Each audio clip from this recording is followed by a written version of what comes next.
ఆలోచన చేస్తున్నాడు.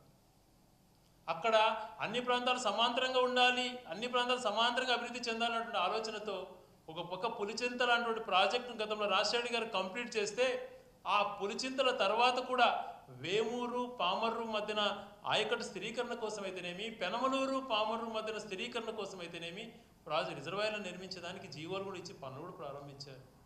ఇది అన్ని ప్రాంతాలను సమానంగా చూసినట్టు కాదా? మరి ఎందుకు నీకు ఈ వివక్ష? ఎందుకు నీకు రాయలసీమ పైన ఈ పగ? ఈరోజు ఎన్విరాన్మెంట్ క్లియరెన్స్ మీ ఆధ్వర్యంలోనే అందరూ ఉన్నారు. ఈరోజు గౌరవ డిప్యూటీ సీఎం గారు మీరు ఒకటే విమానంలో పోతున్నారు, ప్రధానమంత్రిని మళ్ళీ పునఃప్రారంభించడం కోసం ఏదో ఆహ్వానమనో పెళ్లికి పోతూ మరొక బిల్డప్ చేస్తున్నారు. పోతే మీరు కలుస్తారు, అక్కడికి కలిసినప్పుడు అక్కడ ఉన్నటువంటి ఇరిగేషన్ మంత్రులను కానీ, ఎన్విరాన్మెంటల్ మినిస్టర్ని కానీ, ప్రధానమంత్రి గారిని కలిసినప్పుడు ఒక్క రోజులో మీరు గట్టిగా పట్టుబడితే ఎన్విరాన్మెంటల్ క్లియరెన్స్ వస్తుంది. దానిపైన దృష్టి పెట్టండి. మరొక పక్కన మన పక్క రాష్ట్రంలో అసెంబ్లీలో గౌరవ ముఖ్యమంత్రి రేవంత్ రెడ్డి గారు జగన్మోహన్ రెడ్డి గారి గురించి మాట్లాడారు. ఆయనే చెప్పారు, రాయలసీమ లిఫ్ట్ ఇరిగేషన్ కడుతున్నాడు, ఈ ముచ్చిమరి ప్రాజెక్ట్ కంప్లీట్ చేశాడు, మల్లెల నుంచి లిఫ్ట్ చేస్తున్నారని చెప్పి. కరువు ప్రాంతంలో నీళ్లు ఓవర్ఫ్లో అయినప్పుడు మాత్రం చేసుకుంటున్న పరిస్థితి. మరొక పక్కన శ్రీశైలం 840 అడుగులు చేరేంత వరకు పోతిరెడ్డిపాడు నుంచి నీళ్ళు ఇవ్వలేము, కట్టబోయేటువంటి పూర్తి స్థాయికి వచ్చినటువంటి వెలుగొండకు నీళ్ళు ఇవ్వలేము, మరొక పక్కన మల్లెల ద్వారా లిఫ్ట్ చేయలేము 840 అడుగులు కింద ఉన్నప్పుడు. అటువంటి పరిస్థితులు ఉన్నప్పుడు మరొక పక్కన మీరేమో పక్క రాష్ట్రంలో కోయల్ సాగరు, భీమా, నెట్టెంపాడు, పాలమూరు రంగారెడ్డి రిజర్వాయర్ల ద్వారా కింది సరే 800 అడుగులు కింద బురదలో ఉన్నప్పుడు కూడా ప్రాజెక్టు నీళ్ళన్నీ కంప్లీట్ అయినా కూడా మీరు పక్క లిఫ్ట్ చేస్తున్నారే. మరి దాని గురించి ఈరోజు ఎందుకు మీరు మాట్లాడలేకపోతున్నారు? ఇటుపక్క ఈ రాష్ట్రం యొక్క ప్రయోజనాల గురించి. అటు పక్కన 4 లిఫ్ట్లు కింది వరకు కూడా తోడేస్తున్నారే. ఈ ప్రాంతం కూడా అలాగే ఉండాలి, ఇక్కడ కూడా మనుషులు, రైతులు ఇక్కడ ఉన్నారు, ఇక్కడ ప్రజలు ఉన్నారు అన్నటువంటి ఆలోచన మీకు రాకపోయిందా? గతంలో పోతిరెడ్డిపాడు అన్నటువంటి ప్రాజెక్ట్ చేయకపోయింటే ఈరోజు ప్రాజెక్టుల దుస్థితి ఏంటి? పోతిరెడ్డిపాడు అన్నటువంటిది రాజశేఖర్ గారు కంప్లీట్ చేశారు కాబట్టి నీళ్ళు కొద్ది గొప్ప అది 840 అడుగులు దాటిన తర్వాతనే వస్తున్నాయి.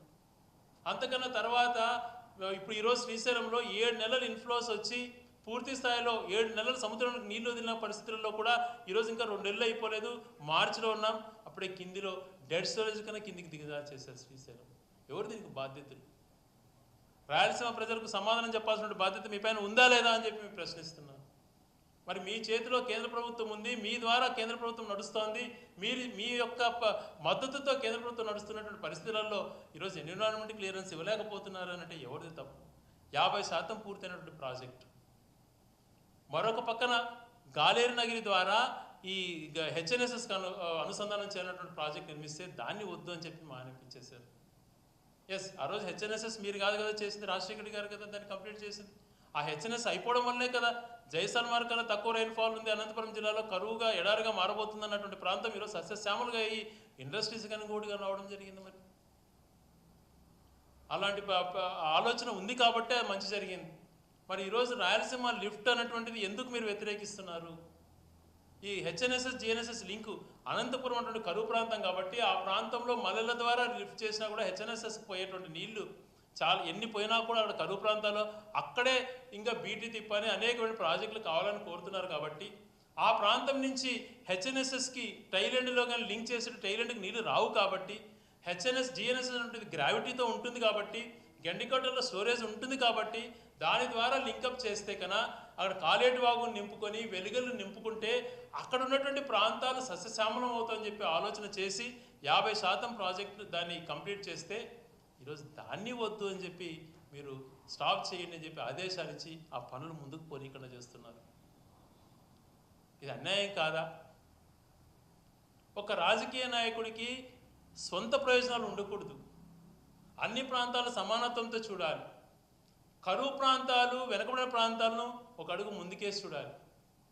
అలా కాకుండా కేవలం ఒక్కటే ప్రాంతం నేను చేస్తాను అని చెప్పి అది కూడా ఏమీ చేయకుండా ఊరికే వేల కోట్లు నీకింత నాకింత అని పంచుకునేటువంటి పరిస్థితులలో టెండర్లు నిర్వహించుకొని మొబిలైజేషన్ అడ్వాన్స్ అని పెట్టి దోచుకోవడం కాదా? గతంలో జగన్ గారు అటువంటి అవినీతి మరకలు ఉండకూడదు, పని చేసిన తర్వాత బిల్లు తీసుకోండి అన్నటువంటిది చెప్పి 100 కోట్లు దాటితే జ్యుడిషియల్ ప్రివ్యూ ఉండాలని చెప్పి ఆదేశాలు ఇస్తే దాన్ని అన్ని తుంగలో దొరికి అన్ని క్యాన్సిల్ చేశారు. ఇదంతా మోసం కాదా? దీని గురించి మళ్ళా మాట్లాడకుండా గత ప్రభుత్వం ఏదో చేసేసిందని చెప్పి ఇంకా ఎంతకాలం మాట్లాడుతుంటారు?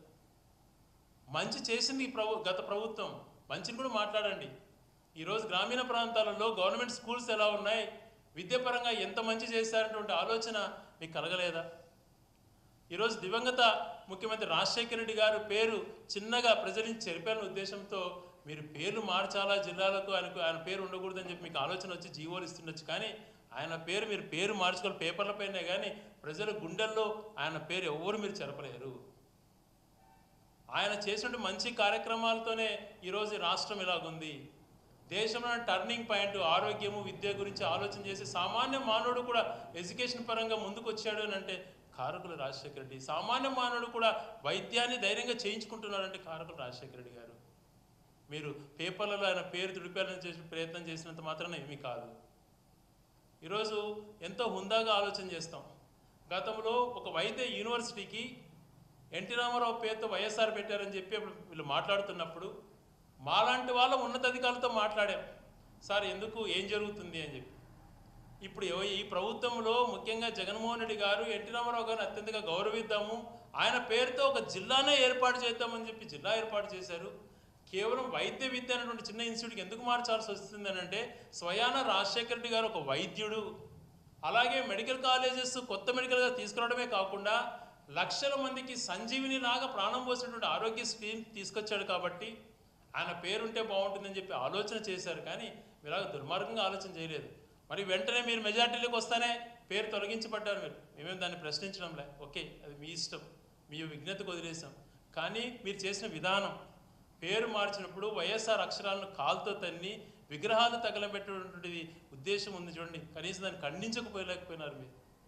అది మీకున్నటువంటి వాల్యూస్, అది మంచి పద్ధత? అదే చేయడము. గతంలో ఏదన్నా ఎక్కడో చిన్న సంఘటన అనుకోని రీతిలో జరిగితే పెద్దగా జరిగిపోయింది, ఏదేదో విధ్వంసము అది ఇది అని మాట్లాడారే మీరు. మీ హయాంలో ఎన్ని చేశారు అలాంటి? ఎన్ని హత్య రాజకీయాలు చేస్తున్నారు, ఎంత దుర్మార్గంగా పోలీసులను వాడుకొని కేసులు పెట్టిస్తున్నారు. ఇవన్నీ చర్చ జరిపితే మీరు ఎన్నో రకాలుగా సమాధానం చెప్పాల్సిన పరిస్థితి ఉంటుంది మీ పైన. మరి అప్పులు అన్నటువంటిది 14 లక్షల కోట్లు 10 లక్షల కోట్లు అని మాట్లాడారు, అదంతా కూడా తేలిపోయింది. గత ప్రభుత్వం అప్పులు తక్కువ చేసింది.